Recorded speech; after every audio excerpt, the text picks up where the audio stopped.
पुराने जमाने की बात है।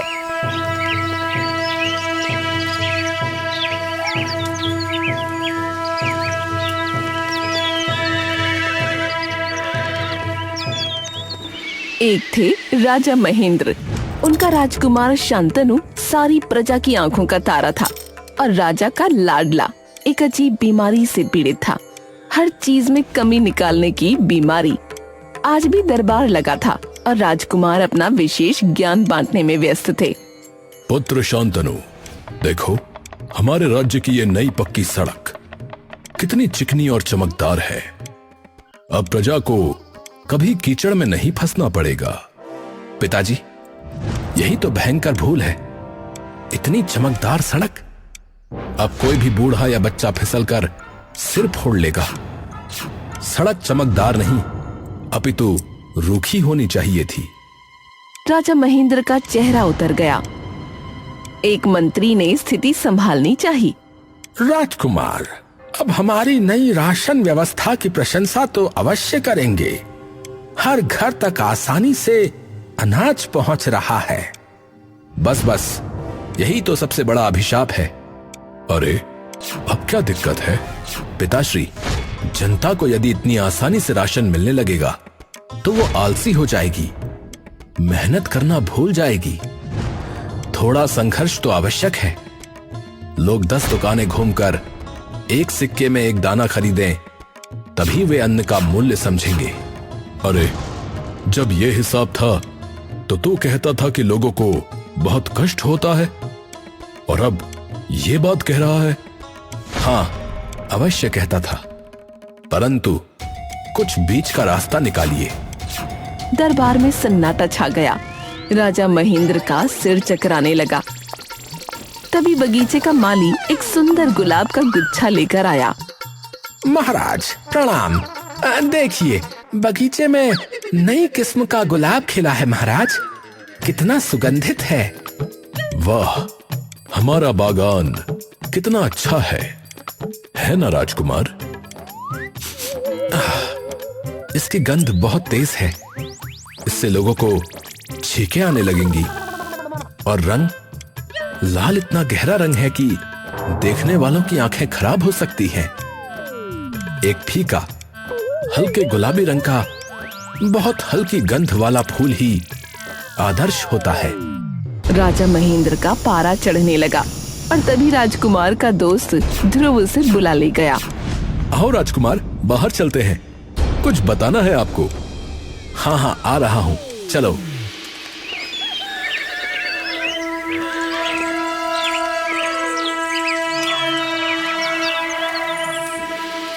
राजा महेंद्र शांतनु की इस कमी निकासी की बीमारी से इतने तंग आ चुके थे कि उनका दिमागी संतुलन डगमगाने लगा। उन्होंने एकांत में अपने चतुर सलाहकार को बुलाया। हे राम, इस लड़के का मैं क्या करूं? अगर इसका इलाज नहीं हुआ तो मैं अवश्य पागल हो जाऊंगा। कोई उपाय बताओ, नहीं तो मैं सिंहासन को ही अपने सिर पर उठा लूंगा। महाराज, एक उपाय है, एक अंतिम उपाय। बोलो, शीघ्र बोलो। महाराज, राजकुमार को अंधेर नगरी भेज दीजिए। क्या? उस भूतहा उल्टी पुल्टी नगरी में? वहां तो पागलपन के सिवा कुछ नहीं है। जी महाराज, वहां कुछ दिन रहने से ही दुनिया का असली चेहरा पता चल जाएगा। जहां सब कुछ उल्टा पुल्टा चलता है, वहां उनकी कमी निकालने की आदत स्वयं ही अपनी कमी निकाल लेगी। उन्हें पता चलेगा कि अपना राज्य कितना बेहतर है। हाँ, अति उत्तम, परंतु उन्हें भेजे कैसे? वो 10 सवाल पूछेगा। महाराज, गुप्तचर बनाकर भेज दीजिए। कह दीजिए कि एक गोपनीय राजकीय कार्य है और किसी पर भरोसा नहीं कर सकते। हाँ हाँ, अति उत्तम, यही सही रहेगा। राजा का चेहरा चमक उठा।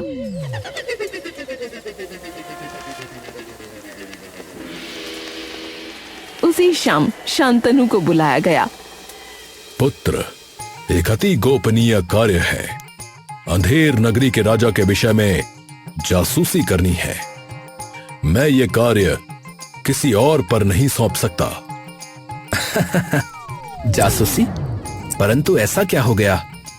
सुनने में आया है पुत्र कि वो सन की व्यक्ति हम पर आक्रमण करने का विचार कर रहा है। ओह, ऐसा है तो पिताश्री आप चिंता न करें। मैं गुप्तचर बनकर उस चौपट राजा का राज उजागर कर दूंगा। परंतु मैं अकेला कैसे? डरो मत पुत्र, तुम्हारे साथ तुम्हारा विश्वास पात्र ध्रुव भी जाएगा। तुम दोनों सौदागर का भेष बनाना। हाँ ठीक है, तो मैं तैयार हूं।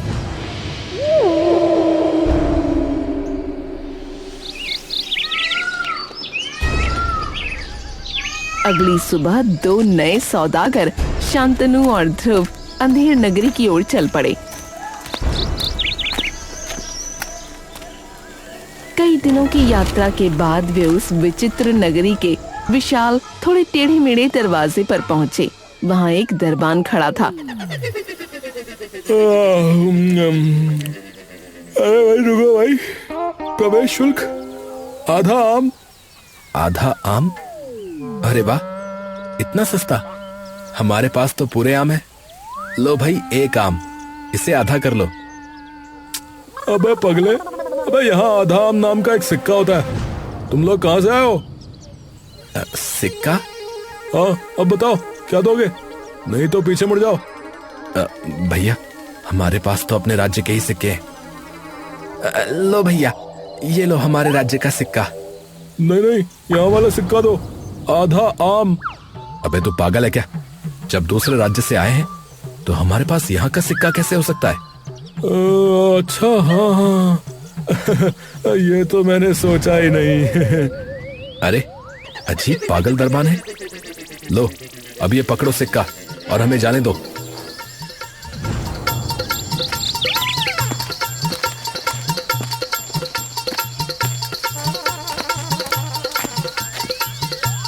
दोनों ने राहत की सांस ली, लेकिन ये तो सिर्फ शुरुआत थी। अंदर पहुंचकर उन्होंने देखा कि पूरी नगरी सो रही थी। दुकानें बंद, सड़कें सुनसान। भैया, भूख से पेट में चूहे दौड़ रहे हैं, पर यहाँ तो सब सो रहे हैं। अरे क्या अजीब व्यवस्था है, इतनी देर से सब सोए। अरे वो देखो, एक दुकान खुली हुई है। वो एक ढाबे में घुसे जहाँ मालिक रोटियां बेल रहा था। भैया, यहाँ सब बंद क्यों है दिन दहाड़े? अरे दिन दहाड़े नहीं, रात रवाले। यहाँ यही रात है और अंधेरे में सुबह होती है। अरे ये कैसी जगह है? अच्छा, तो तुम क्यों खोले बैठे हो? अरे मैं आपातकालीन ढाबे वाला हूँ भाई, तुम जैसे मुसाफिरों के लिए। बकवास बंद करो, कुछ खाने को दो, पराठे बना दो। अरे वाह वाह, पराठे। बिल्कुल, आज रात के लिए ताजा ताजा पराठे बने। अब बैठो, खिलाता हूँ। भैया, ये तो कह रहा है कि रात के लिए, लेकिन अभी तो दिन है। अरे यहाँ उल्टा है, उसने बताया ना, जैसा यहाँ का रिवाज है वैसे ही चलो। अच्छा चलो, अभी पहले खाते हैं।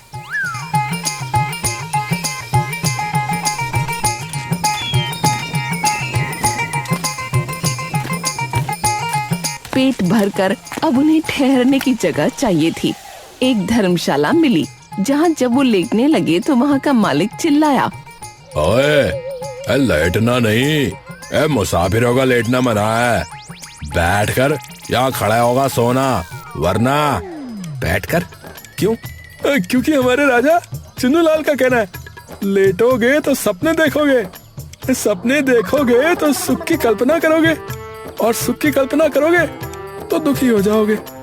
इसीलिए बैठकर सो, ताकि गर्दन अकड़ जाए और दुख का एहसास बना रहे। हे भगवान, इस चुन्नूलाल की तो। शांत हो जाओ ध्रुव, चलो बैठते हैं। बेचारे दोनों सीधे होकर दीवार के सहारे बैठे और गर्दन अकड़ाकर किसी तरह नींद के झोंके झेलते रहे।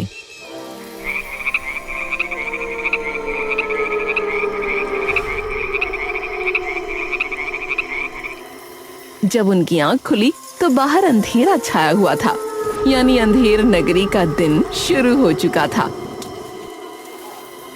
बाजार चहल पहल से भरा हुआ था। दोनों हैरान परेशान होकर बाहर निकले।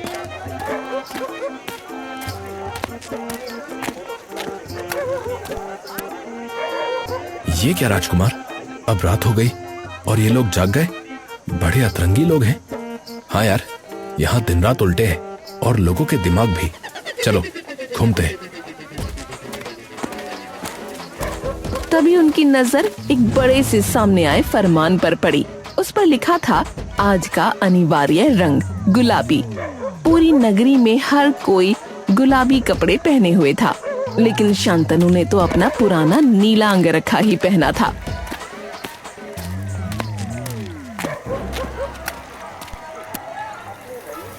भैया देखो, सब गुलाबी हैं। संयोग से मैं भी गुलाबी पहने हूँ, तो पहने रहने दो। अरे तो मुझे क्या, याद रखो हमें चुन्नू लाल के मंसूबे पता लगाने हैं। एक तो कैसा नाम है इसका, चुन्नू लाल। मेरी तो हंसी छूट जाती है नाम सोचकर। अरे इसने राजाज्ञा का उल्लंघन किया है, पकड़ो इसे। अरे मुझे क्यों पकड़ रहे हो? क्या हुआ? छोड़ो। अरे जुर्म तो बताओ।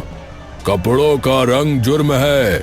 आज महाराज ने गुलाबी पहना है तो सबको गुलाबी पहनना है, समझे? क्या क्या? सिपाहियों ने शांतनु को इस तरह पकड़ा जैसे उसने कोई हत्या कर दी हो।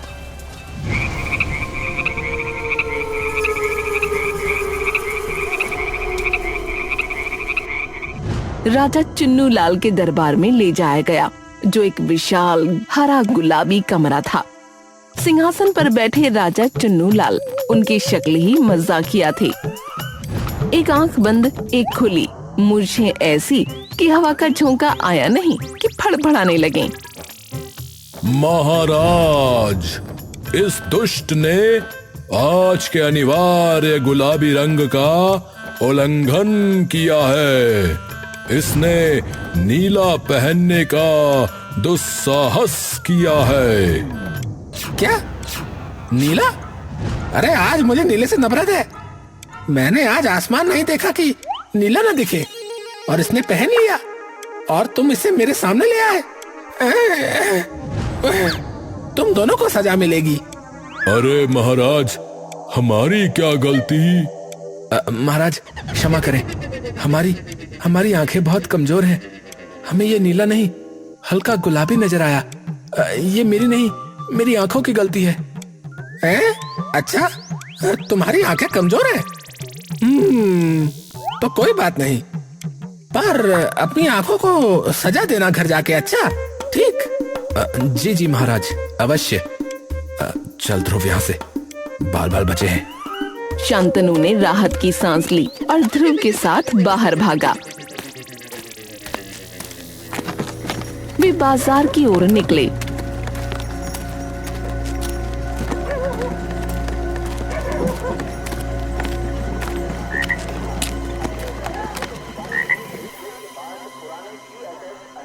भैया, आलू के क्या भाव है? भाई ये देखो, ये छोटा आलू, ये 1 सोने का सिक्का। कितना? 1 सोने का सिक्का। और ये बड़ा आलू 1 पैसा। उल्टा छोटा महंगा है। अरे हाँ भाई हाँ। अरे छोटी चीज में इतना सारा छिलका निकालने का श्रम भी तो नहीं लगता, इसीलिए महंगा है। और ये बैंगन, ये राजा जी को पसंद है, इसलिए सोने के भाव। और टमाटर गोल है ना, तो गोल चीजें सस्ती, टेढ़ी मेढ़ी महंगी। अरे ये क्या बोला? तुम्हें कुछ भी समझ में आया? मेरी तो अब तक बस इतना समझ में आया है कि यहाँ सब पागल है। अपना राज्य सही था। सच कह रहा है। यहाँ की सड़कें देखी, जरा जरा दूर पर एक गड्ढा है। मैंने किसी से पूछा ऐसा क्यों, तो बोला ताकि सब सावधानी से और धीरे चलें। मतलब हद है। चलो यहाँ से, कुछ नहीं लेंगे, ढाबे से खा लेंगे। अबे यहाँ दुकान से बिना कुछ लिए जाना मना है, लेकर जा। अरे भागो, अरे भागो। शांतनु और ध्रुव वहाँ से भाग खड़े हुए। भागते भागते ध्रुव एक सुंदर सी लड़की से टकरा गया। ओह, अरे माफ करना। कोई बात नहीं जी, आप तो बड़े प्यारे हैं। मैं बसंती हूँ। मैं ध्रुव। बसंती थोड़ा सा शर्माई और फिर ध्रुव को घूरते हुए अचानक उसे मारने लगी और बोली, तुम्हें देखकर मेरा दिल धड़कने लगा। अरे अरे ये क्या? अरे मार क्यों रही हो? अरे मैंने माफी मांगी। और इसलिए मार रही हूँ क्योंकि तुम मुझे पसंद आ गए हो। अरे यहाँ का नियम है, जितना प्यार उतनी मार है। शांतनु ये सब देख रहा था। उसे कुछ समझ नहीं आ रहा था कि क्या करे। बसंती ध्रुव को पकड़कर अपने घर ले जाने लगी, वो भी घसीटते हुए। अरे छोड़ो, अरे छोड़ो उसे, वो शादीशुदा है। पहले पूछना तो चाहिए तुम्हें। अरे पहले क्यों नहीं बताया? जाओ। ध्रुव बड़ी मुश्किल से छूटकर भागा। उसके चेहरा लाल था। भैया, ऐसा भयानक प्यार कभी नहीं देखा मैंने। अरे इतना मारा कि जान निकालने की कगार पर आ गई। कोई बात नहीं मेरे भाई, अब चल थोड़ा राजा के बारे में पता करते हैं। जो काम करने आए हैं उसके सिवा सब हो रहा है यहाँ पर बस।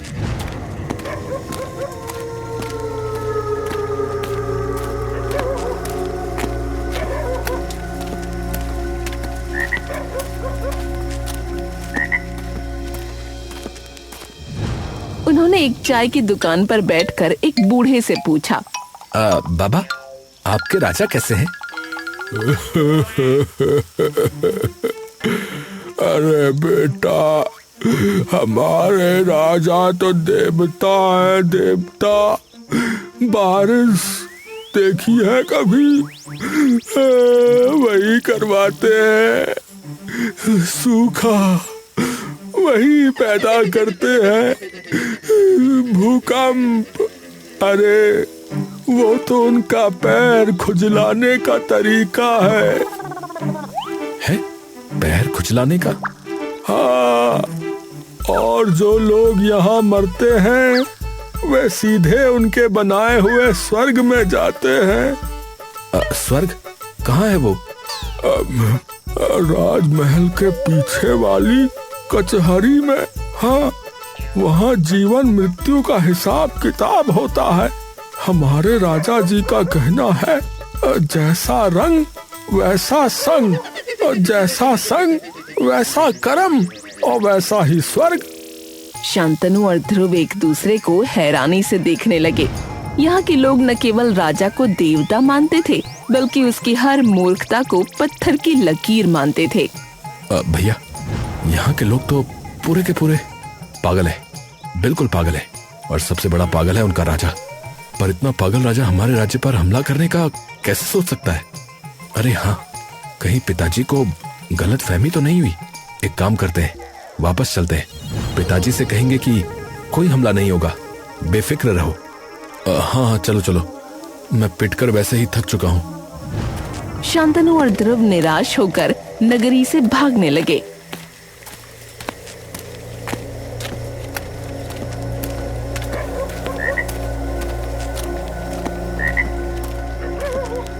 तभी रास्ते में एक फकीर आया।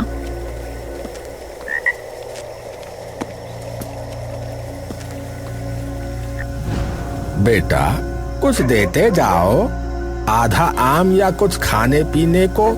भगवान तुम्हें खुश रखे। हाँ बाबा, ये लो। तुम्हारा भाग्य अच्छा हो। फकीर की बातें सुनकर शांतनु को लगा, आखिरकार कोई समझदार इंसान तो मिला। उसने पूछा, बाबा, यहाँ सब कुछ इतना उल्टा क्यों है? बेटा, यहाँ सब अंधेर ही अंधेर है। रोशनी नाम की कोई वस्तु नहीं। सच कहा बाबा, यहाँ तो राजा ही चौपट है। क्या तुमने हमारे देवता जैसे राजा को चौपट कहा? अरे पकड़ो इन दुष्टों को, राजा को गाली दे रहे हैं ये। अरे अरे, ये बुढ़ा भी पागल निकला। अरे भाग ध्रुव। फकीर पागलों की तरह चिल्लाने लगा। शोर सुनकर सिपाही आ गए और दोनों फिर से पकड़े गए। उन्हें अदालत में ले जाया गया। जहाँ सिपाही एक बड़ा सा मुर्गा लेकर आए। ये है हमारे न्यायालय का मुख्य न्यायाधीश मुर्गा महाशय। इन्होंने राजा का अपमान किया है। अब मुर्गा महाशय फैसला सुनाएंगे। मुझे चौपट बोला? मैं चौपट नहीं, मैं महा चौपट हूँ। मुर्गा महाशय फैसला सुनाओ। कुकड़ू कू। सुन लिया, मुर्गा महाशय का फैसला है। दोनों अपराधी हैं। कल सुबह इन्हें जीवन से मुक्त कर दिया जाए। अरे इतना क्या बड़ा अपराध कर दिया हमने? हमें जाने दो। चौपट का मतलब हमारे राज्य में महान होता है। जाने दो हमें। पर उनकी एक भी सुने बिना दोनों को कैद खाने में डाल दिया गया।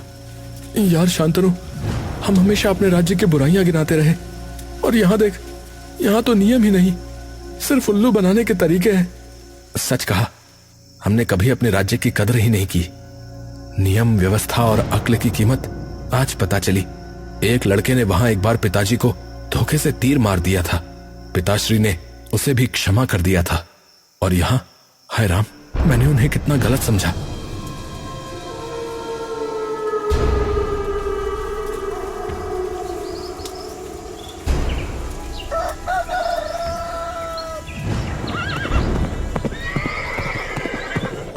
अगली सुबह यानी अंधेरी रात में चुन्नू लाल पागलों की तरह हंस रहा था। वो दोनों उम्मीद छोड़ चुके थे। तभी अचानक घोड़ों की टापों और तलवारों की आवाज आई।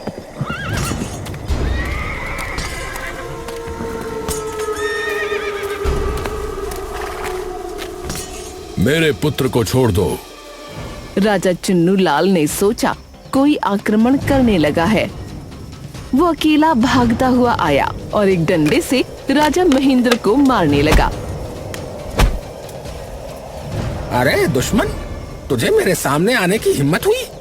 यहाँ अगर कोई आक्रमण करे तो सबसे आगे राजा आता है। सेना तो बस पीछे नाचती है। ये ले, ये ले। अबे चुन्नू, रुक जा, वरना अभी मरेगा मेरे हाथों से। नहीं रुकूंगा। ये ले, ये ले। राजा महेंद्र ने उसे पकड़ लिया और गुद्दी से दबोच लिया। रुक जा पिद्दी से, अब तेरा राज्य मेरा हुआ। अच्छा, ऐसी बात है। तो फिर तो मैं अब आपकी प्रजा हुआ ना? तो फिर मुझे छोड़ दीजिए महाराज। जैसा स्वामी वैसा दास। पूरी अंधेर नगरी की प्रजा ये सब देख रही थी। उनकी आंखें खुलने लगीं। सचमुच लड़के ने गलत नहीं कहा था। ये तो सचमुच चौपट राजा है रे। राजा महेंद्र ने चुन्नू लाल को छोड़ दिया और शांतनु और ध्रुव को लेकर अपने राज्य लौटने लगे।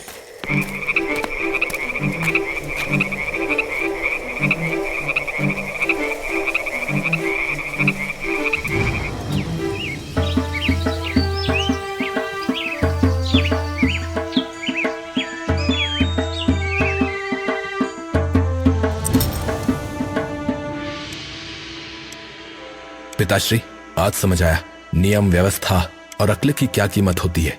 अंधेर नगरी की हर अजीब व्यवस्था ने मुझे आज सिखाया। बस पुत्र, यही तो हम चाहते थे। परंतु आपको कैसे पता चला कि हम किसी मुसीबत में हैं? मैंने तुम्हारे इस मित्र को यहाँ मस्ती करने थोड़ी भेजा था। ये मुझे पल पल का समाचार भेजता रहता था। क्या तुम पिताश्री के साथ थे ध्रुव? मैं तुम्हारा मित्र अवश्य हूँ, परंतु तुम्हारी तरह बेवकूफ नहीं, इसलिए।